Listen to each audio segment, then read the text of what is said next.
let's just take a walk up our local creek. See what we see. So we always see crazy cool butterflies, moths. Here's one we haven't seen before.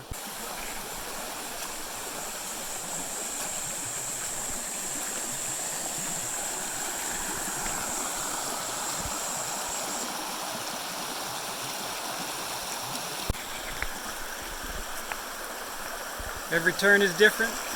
Every turn's an adventure.